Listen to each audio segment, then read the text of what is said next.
Tempering validated research with over 20 years of on-the-ground experience building engineering organizations, we're changing the way you think to change the way you lead. Welcome to the TTL Podcast.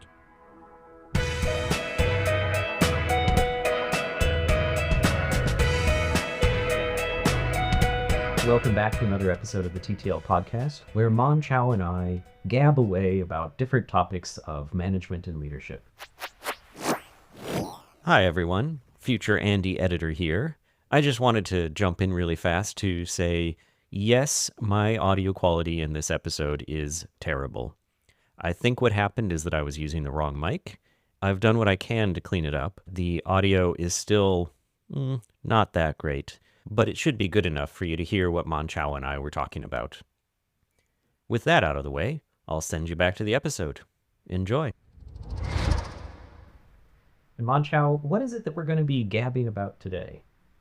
We are going to be gabbing about a concept called management experience. Now, they drew from things like employee experience, EX, or probably the one that people are most familiar with, user experience, UX. And so they posited that there's this concept called management experience that is important to be familiar with. And they proposed, I think, a framework or a model to help us think about what is management experience and how can we measure it in our organizations. My initial reaction was, I don't know about this. As I read it, I started thinking, okay, I can get behind this. I like the idea. And there's a few parts of their way of presenting this that I think could be useful. They're useful ways to think about what are you doing as a manager?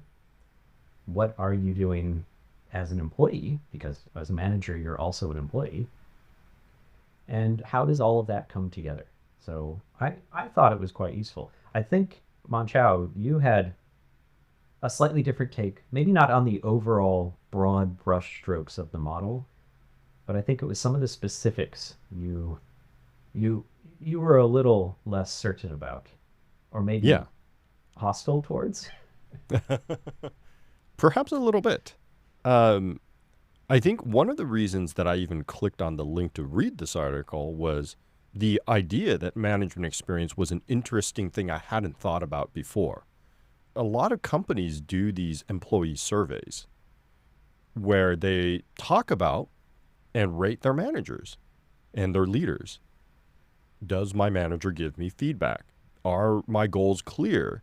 Do I see laddering up between my team's goals and the other goals? How often does my leader tell me about the strategy? And nobody's really ever given this name. It's called various things, this survey. I've heard it called Tiny Pulse. It's been called the Pulse Survey. It's been called a developer survey, or whatever the case may be. When I heard the term management experience, I thought, oh, maybe it's part of that. And in fact, it kind of is. It is around how are my leaders supporting me? The problem, Andy, that I had was I felt like the foundation was loose. And, whenever a foundation is kind of rickety, then you can like the house that's being built on top of it, but then you kind of question, well, can it just fall over at any point? And my biggest problem was the author based all of his management experience building, I guess would be the term, on these 4 principles that he drew from something called manager tools. And the principles are, 1, thou shalt get to know your direct report. 2, thou shalt talk a lot about performance. 3, thou shalt grow your direct report. And 4, thou shalt push work down to your direct report. And for the author, those are the 4 pillars of management experience. And everything else that you measure around management experience must take those principles into account. And for me, that hostility, if you want to call it that, comes from, I think there's at least 2, possibly 3 of those pillars that I just think are not that great as base principles for leadership. And it's not the grammatical error in the writing, is it? Thou No, shalt, no, no, not it is thou not. shalt. It is shout, isn't it? It should be shalt with thou. Yeah. Right. I'll give the writer a pass on that since it's not exactly a term we use anymore. But I think in the less biblical way of phrasing it, they put it as know your direct report for trust and rapport.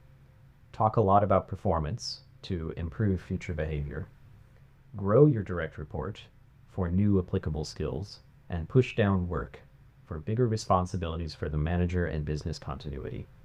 And I think in there's a little bit more nuance than this kind of like stark black or white thou shalt.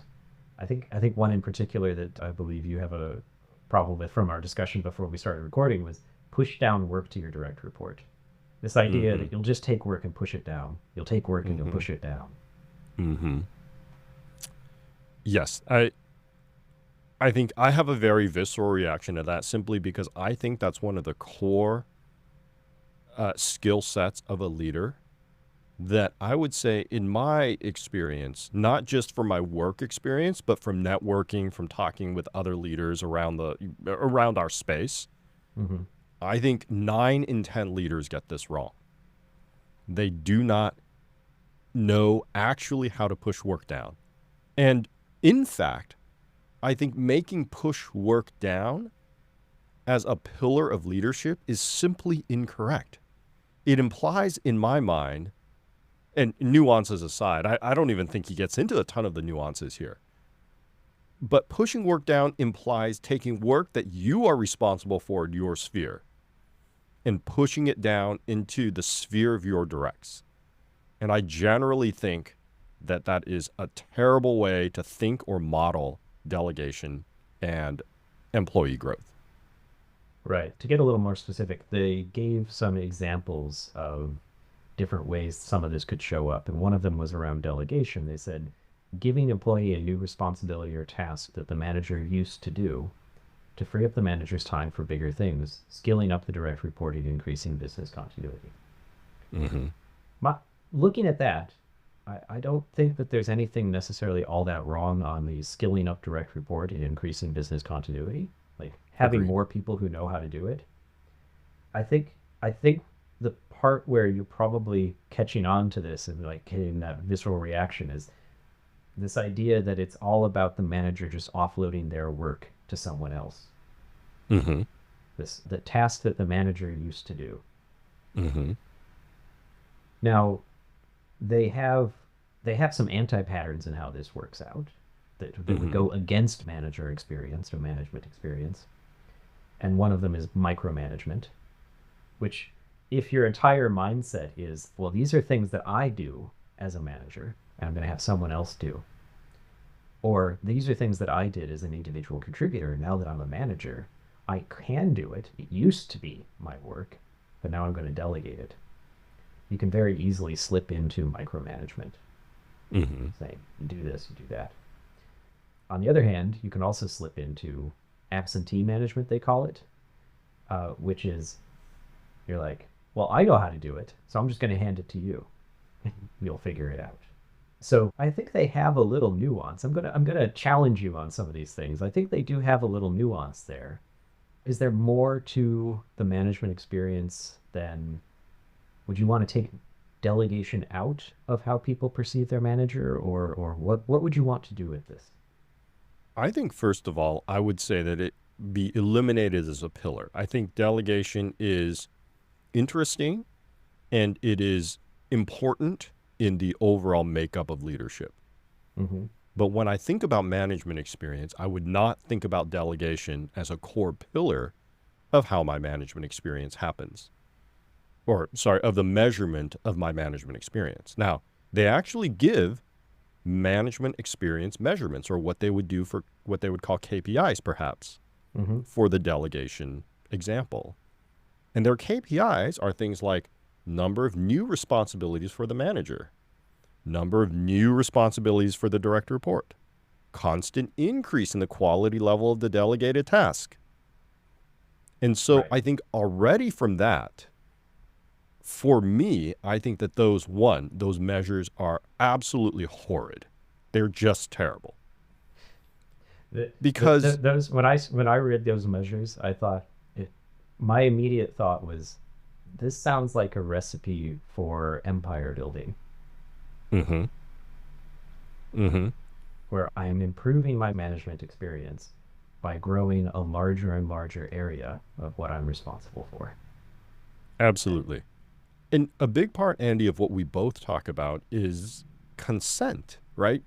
Nowhere in delegation, and I'm going to go off on a slight tangent here. The author of this blog post or this article takes those 4 principles from a set of leadership principles by a group that invented this thing called manager tools. When we link the article, you can click through, you can see what the manager tools are. And I listened to their 2-part series about delegation too. They have a podcast about it. It's about 50 minutes. I listened to that about how they think about delegation as well. And for both the manager tools folks, the folks that created that model, as well as the author of this article, nowhere in there is consent. This concept of my report is asking for these new skills to be developed. My report is eager for this new work. My report believes that this new work benefits them and doesn't just benefit me. Or benefits them at least equally, if not more, than it benefits me, right? Because we've given this example on the podcast before, this shit rolling downhill example. And I'll give it again because I think it is so important. A lot of the power resides with folks at the top of an organization. They generally have more years of experience. They have more connections in the industry. They have a higher salary. They have more stock options banked. And so for them, the risk of saying no is much, much lower than somebody perhaps early or mid-career, where the risk of saying no and saying, I'm going to get fired for saying no. Can I find another job? I don't have enough savings to be able to weather not having work. That disparity is huge. And so the problem with shit rolling downhill is if my VP, if I'm like a director and my VP passes me something and I say, man, we're not going to do this, buddy. Like my organization is not going to do this. This doesn't fit in. We have already too much work. We're just going to say no. The risk to that person, if they get fired, they could probably exist, I don't know, 2, 3, 5 years, maybe. I don't know. I'm just going to make stuff up, right? Generally speaking. Mm-hmm. But if instead they basically say, okay, thank you, I'm going to absorb this work. And because then work overflows my bucket of time, I am then going to push stuff down.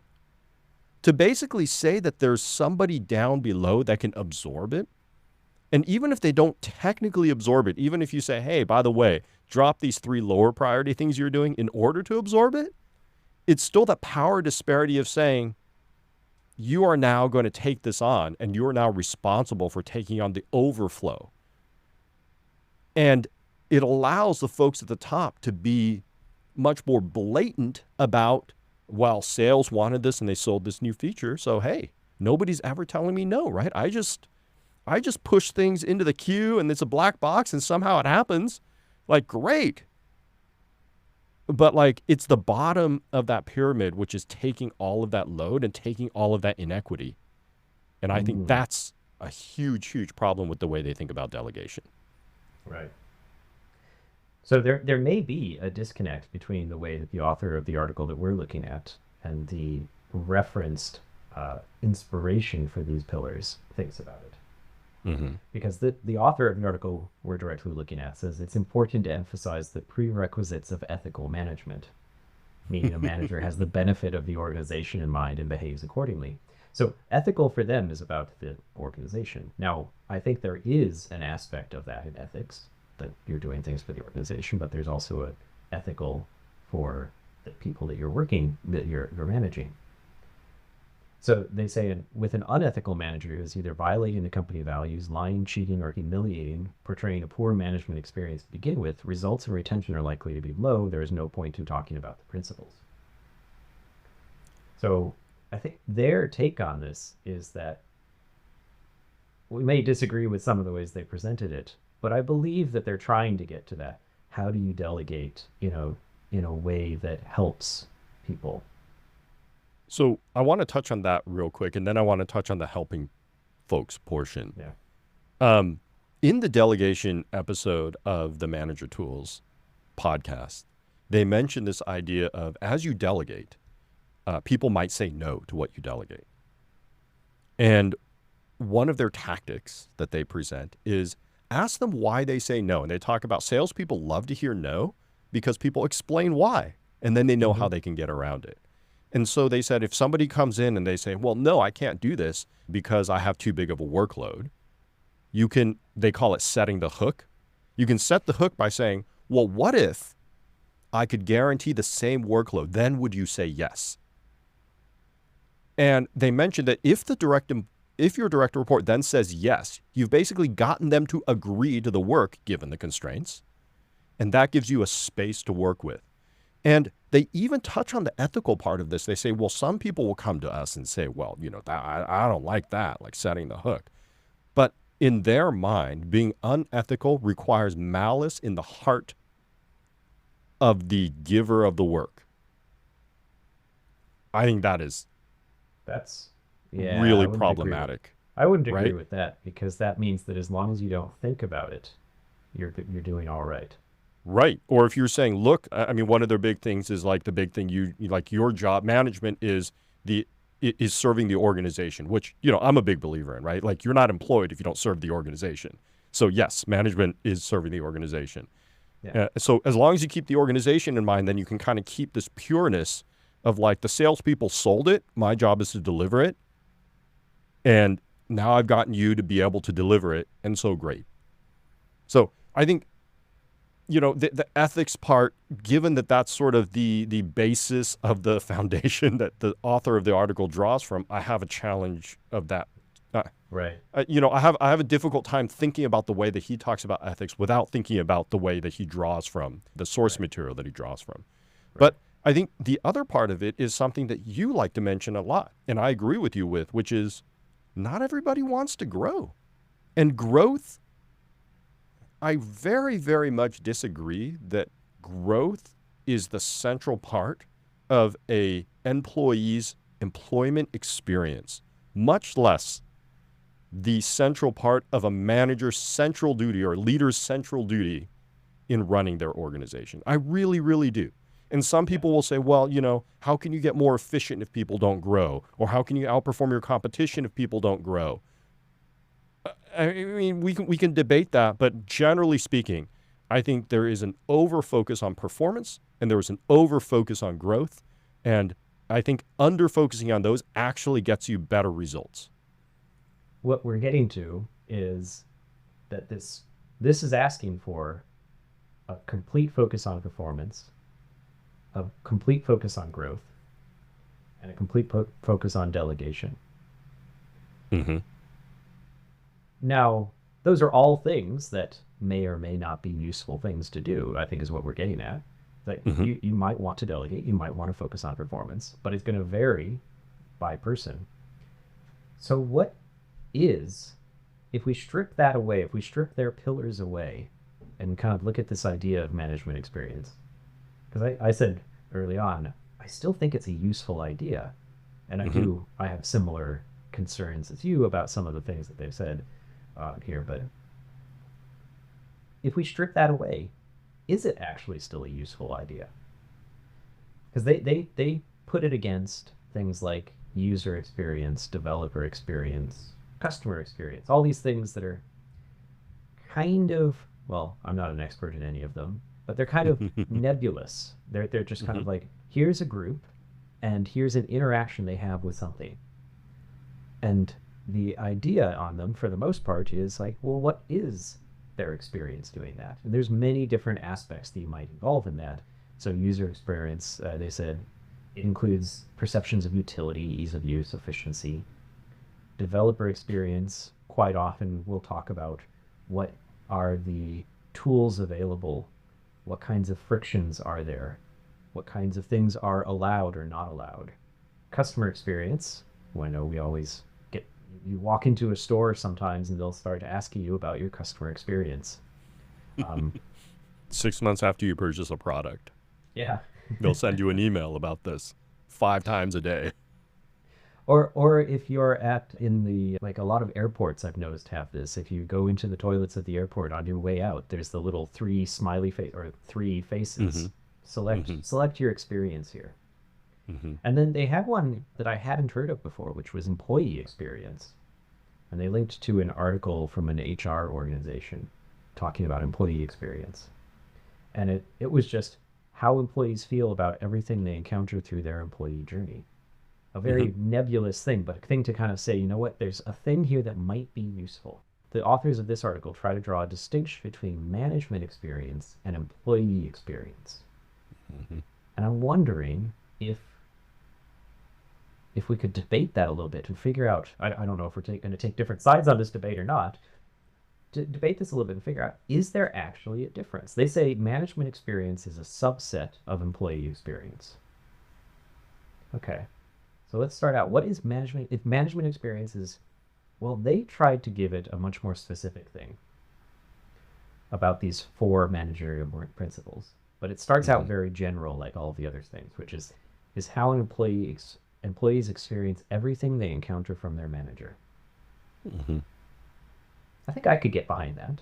The idea that there's some sort of experience you get from that interaction. And I agree. I absolutely agree. I think, I don't know, I have never actually read a study on this. So, Andy, I know you come from the same vein, so our listeners can kind of plug their ears and go, la, la, la. Of course, this is what Mon Chiao is going to say, and maybe Andy.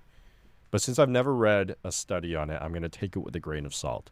I generally believe it, but I'm not going to put my foot down and say, yes, this is something I absolutely believe in, and I'm going to make a central part of my management thinking, which is employees leave managers, they don't leave companies. right. Right? I Yes. think you've heard that, Andy. I see you nodding, right? Yeah.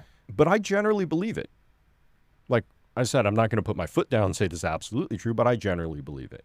And so when I think about management experience and why I think it's important and why I even clicked on this article, the link in the first place, is because I think it's a useful topic. And I do think it contrasts with employee experience. I think it's tricky to contrast it, but I do think it contrasts. Because in larger companies, when you see these surveys, you definitely see a manager part of the survey, and then you see what is clearly a company part of the survey. And you can Mhm. very clearly often see distinctions. And I wouldn't even say small distinctions. I'd say often you would see large distinctions in scores between the manager side and the company side. So I'll give you an example. Does my manager follow through on what they say they're going to do? Oftentimes you can see very high scores there. Do my leaders follow through on what they say they're going to do? Oftentimes the scores are much lower there. And so as I contrast this, I think that there is quite a big distinction between management experience and employee experience. Yeah. I think there is. And I'm gonna nitpick this a little bit, and I don't know if this will be useful nitpick or not. So we're going from one kind of category of things to another category of things with these 2 different terms. So employee experience is the sum total of the employee's relationship with the organization. Now, Mm-hmm. that's kind of like a category of this amorphous, unindividualistic group and group behavior. Mm-hmm. The definition that they gave for management experience, however, is down to a single individual, your experience with a single individual. Interesting. Okay. And I'm wondering if it might be more useful. Management experience is not about your individual manager. Because if you accept that employee experience is about the sum total, this kind of total system that people are experiencing, management experience, and I think, and this was part of your kind of tear apart of these pillars, was Mm-hmm. that the person is not in isolation. Right. So the management experience, if we suddenly put it in isolation on that one manager, you're like, oh, you've got terrible management experience because you're one manager.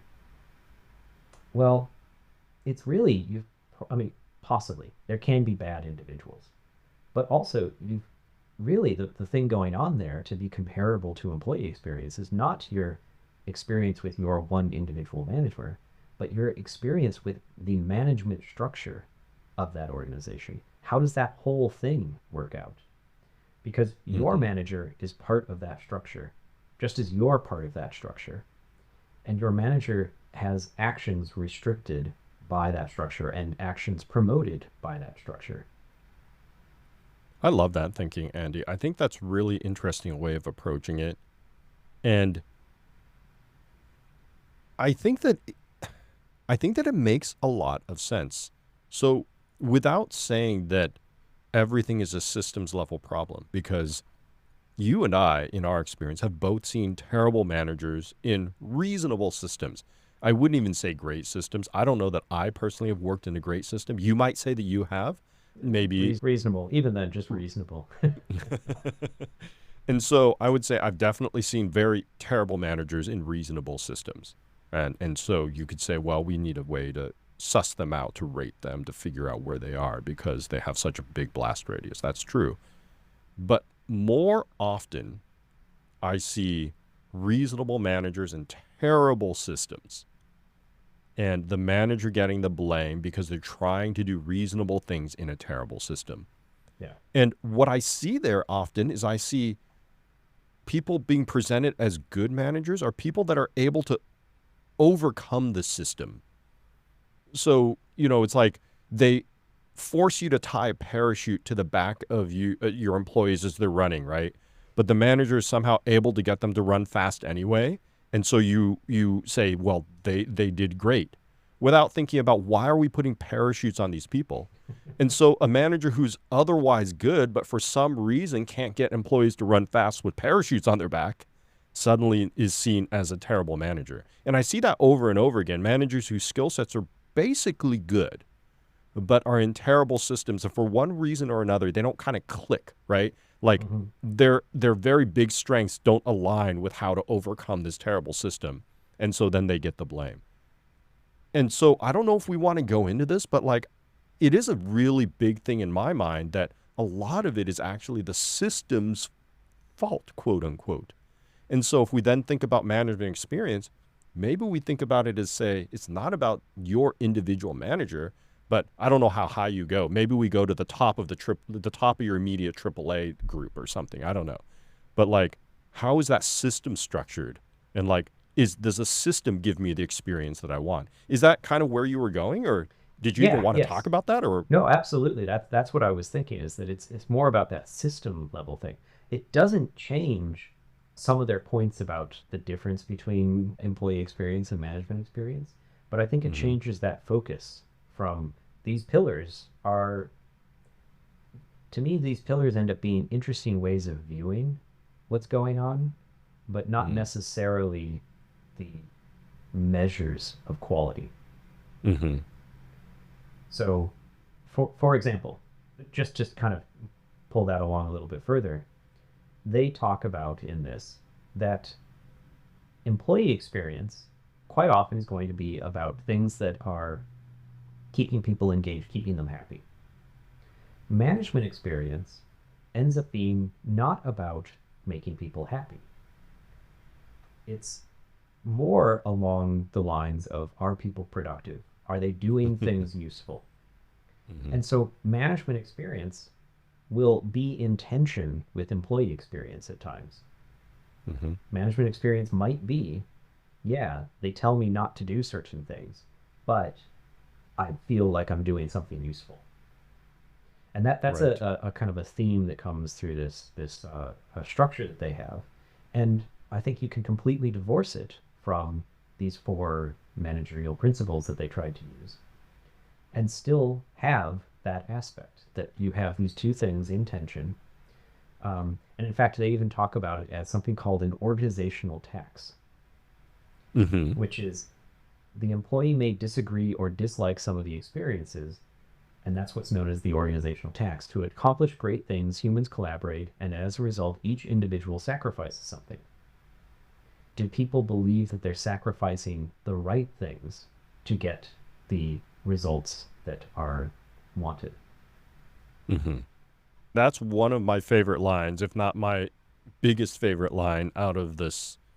I mean, that's 10 words or whatever. This is Yeah. probably 1,000 word article. I love when they mention that. But yeah, I do think it's a useful concept. We're a bit into this episode, Andy, and I thought in the first few minutes you were going to ask me if I disagree with these pillars so much, what would be my pillars for management experience? I And wasn't going to put you on the spot like that, but if you want me to, I can. no, but I think it might be interesting to talk about. I was afraid of it because I was not ready. I didn't I didn't have any canned answers for that. But I don't think this is an episode where we're going to talk about tactics, is it? At the moment, my tactic is to recognize that the management experience is not directly tied to happiness, but Mm-hmm. happiness will drive a lot of people's management experience. So this came to my mind as I was reading through this, and we were kind of getting there along the way. That employee experience is quite often about people's happiness, and they work from a basic assumption that people are not productive when they're happy. They're happy when they're productive. And a thing that I was taught that I work from is not that my goal was happiness of people that reported to me, but that people being unhappy was a leading indicator to turnover, to people leaving. Mm-hmm. Mm-hmm. Because people will be doing stuff and become unhappy over time and then decide to leave. And what this does is it gives me a little bit of a thing of figuring out what part of their experience is it their employee experience? Is it bad interactions with coworkers or just complete mismatch with what the company is doing? Is it that they don't feel like this is a place for them? Or is it the management side of it? Is it that they don't feel productive? So this, to me, this gives a little bit of a framing of can you look at it in these different ways? It doesn't give an absolute answer, but it gives a few different ways of looking at it and saying like, okay, I'm sorry you see this unhappiness. What part of their experience is it their interactions with the management system? Is it their interactions with the organization system as a whole that might be driving that? And where can we go from there? So to me, that was the tactic, is to start thinking that there are these different parts that we can tease apart a little bit and use those as ways of understanding what's happening for a person to help them through their experience as an employee. That makes sense. I think for smaller companies, because before I went into big tech, this concept of the difference between your management experience and your employee experience, I could say didn't really come to the forefront of my thinking at all. Maybe it's because the employee experience and the manager experience are too close, maybe in Mm, smaller companies, and for larger yeah. organizations, they're further. I don't know what it is. But in larger organizations, that definitely happens. As I mentioned, most of the employee happiness surveys has a very clear manager portion and very clear company portion. And I like the tactic to say, like, if you're not at one of those big organizations, think about the difference there. There is a difference. And in fact, at most of the big tech companies that I've worked with, there is a big emphasis placed on the manager numbers and a lesser focus placed on the organization numbers, in large part because the manager numbers tend to predict retention better than the organization numbers. So those organization numbers could be in the 40s or the 30s, and that doesn't really help predict retention. But certainly if the manager numbers are falling into like the 60s, you're going to get retention issues, right? It is much more closely related to what is a person's day to day. Mm-hmm. I do think that I disagree. One of my least favorite sentences in the article, honestly, is the sentence that says it's not that happy employees are more productive, but rather that more productive employees are happier. I think there's a lot of research that shows that happy employees are more productive. Yeah. Yeah, I went over that thinking that they're not saying that that's not true. Hmm. They're saying that that's just not their focus. Sure. And Because I can, yeah. And I think when you're building a model, I think it's reasonable to say, look, like that may be true overall, but in the model, we want to focus on the distinction of just pure happiness versus the job of getting productive work done, and yeah. happiness within that sphere, right? Within the confines of that sphere, which I Yeah. think is an important distinction to make. Do you want to give it a go and seeing if we can come up with a few aspects of management experience that we would agree with? Hmm. Or should we Sure. just Let's leave it? let's let's give it a go. Let's see where we can get through sort of off the cuff with this. Okay, so I think a big one for me to start off with, and maybe we'll round robin this. I'll give one, and then you can give one. We can see how we go from there. Is Are my days getting better? Mm. I don't know. How do you like that one? And maybe that's too broad, right? Maybe that's closer to that happiness part. So maybe we kind of narrow it down and say, are my working days getting better? Or is it easier to do work every day than the day before? Or is it easier to be more productive than the day before? Or something along those lines. So kind of along the so let me try my own wording of it, which would be do I see do I see improvement? Do I see improvement in things that matter to me? Hmm. Yes. I, I think that's great. I think the thing that I was thinking about wasn't that, but I love that one because like I think whatever it is, whether it's is the company going in the right business direction, are they seeking the right customers, is the code improving at the right rate? Yeah, so maybe I should reframe it a little bit more. Um, am I seeing improvement in the things that I think matter? But again, I think that's important and I like that. I was going for a narrow focus about is my day-to-day job getting easier or can I do more with less every day than I could the day before? Yeah, see, I was staying away from that a little bit Okay. because why was I staying away from that?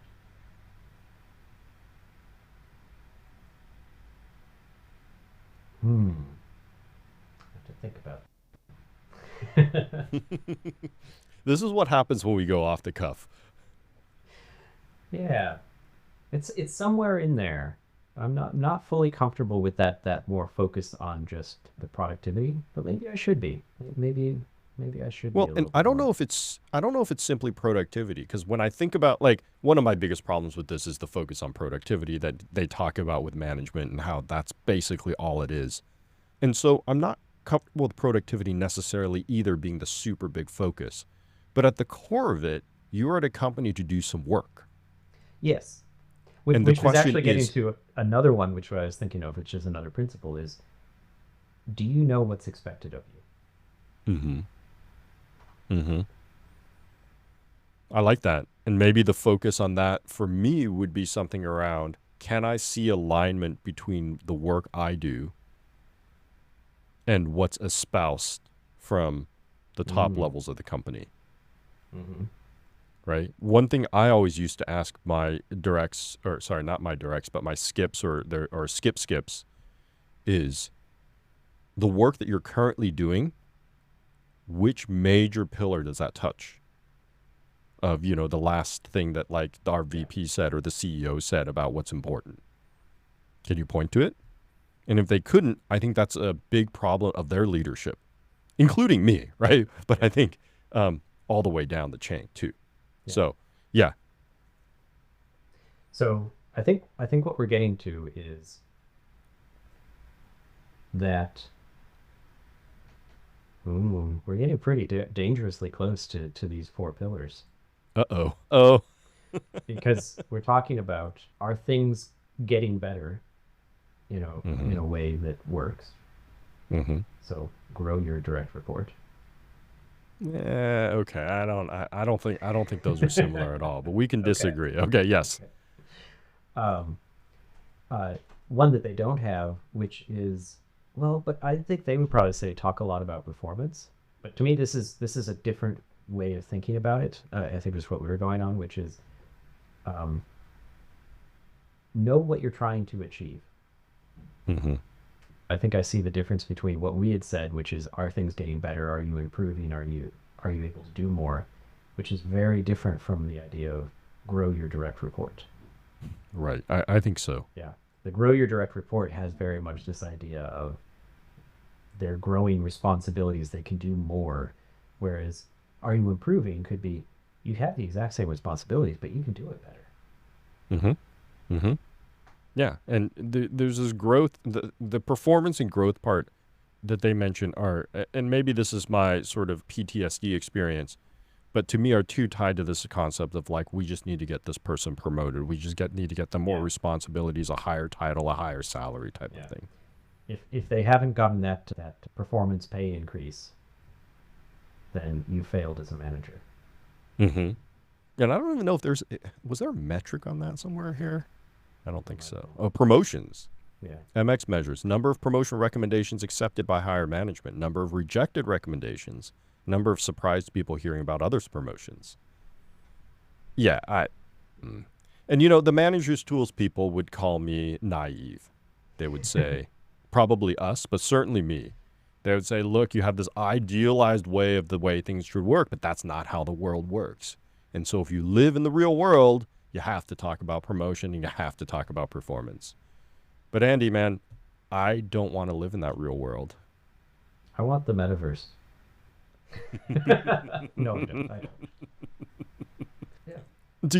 To what you were saying, Andy, about do I know what goals I'm setting out for? I think that's important too. I think if I had a pillar of management experience, I would say, does my manager help me in making sure that all the work I do touches the most critical parts of a company of the organization's goals, Yeah. right? And that could be many ways. It could be by connecting you with people from around the organization. It could be by clearly connecting your team strategy with the org strategy. It could be many things.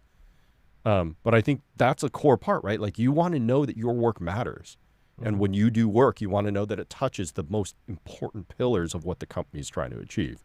And I think your management experience has a big part to play in that. Yeah. Yeah. Yeah. They have one which is know your direct report. I think I can go along with that.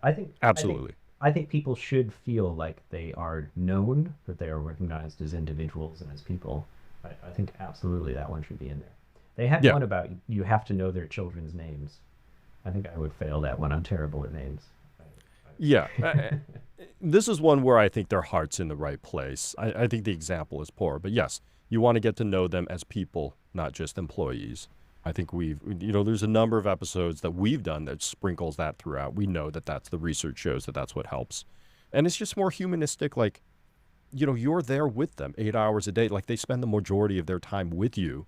Mm-hmm. And as much as we don't want you to be, their work parent and oh, this is how you grow. And here's the next thing you have to be responsible for. And here's how you get promoted and whatnot.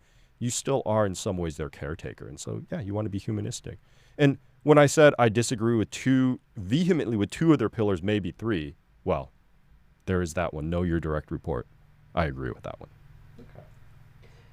So I think we might want to just leave it there. So what we've got is what we think are three pillars, which are knowing people, so that your management experience along the lines of do you feel known? Does the management structure seem to take into account that you are a person? Then we've got the question of does it help you understand how what you do fits together with what everyone else is doing and what the goals are? I would say more strongly than that. Does it enable your best work to align with the organization's strongest interests or Ooh, most critical goals or something like that? good. Well put. And then we've got the third one, which is about improvement. This isn't Hmm. career growth. This is about improvement. This is about getting better at what's desired as well as what the person wants. So desired from the organization and desired from the employee. That's the way I Right. would think about it. Fair. So the question is, Mon Chiao, do our listeners have any other ideas of what are the important aspects of management experience? Well, I'd love to know. And they'll have more time to think about it than the 10 minutes we spent just kind of riffing off the cuff. So, yeah, I want to know that too. Yeah. So if you have any ideas, share this episode, share the podcast on whatever social media platform you use, and share what you think you could add to this or take away from our ideas or disagree with us about whether or not the manager tools is the right way or not. We would love to hear from you. And if you do that, try to tag us. We're on a few different platforms. I won't try to name them all. But yeah. And if you don't want to put it out there to the rest of the world, you can always email us at hosts@thettlepodcast.com. Get in contact with us about that or about anything else that you have questions about or need help with. So then, until next time, be kind and stay curious.